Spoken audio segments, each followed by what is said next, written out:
रास्ता उपरे निमिषेक मध्य जलिगला पिकअप भैन। सूचना अनुसार बालेश्वर जिला जलेश्वर ब्लॉक दक्षिण प्रहराजपुर ग्राम पंचायत दक्षिण प्रहराजपुर ग्रामर लक्ष्मीधर परमाणिक घरबाड़ी दीर्घ 15 वर्ष धरी एयरटेल कंपानी टावर चली आसुची। शुक्रवार राति 10 घटिका समय टावर पर पिकअप भ्यान डीजेल आसीथिला। डीजेल काढ़ी सारिबा परे पिकअप भ्यानटी रास्ता उपरे छिड़ा होइथिला।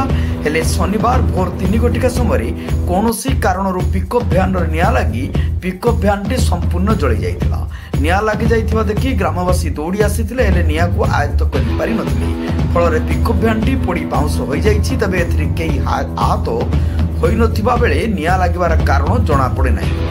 पुलिस घटनास्थल में पहुंची तदंत करुथिबा जणा पड़िछि। बस्तारु शिरीष महांती रिपोर्ट, जनता एक्सप्रेस।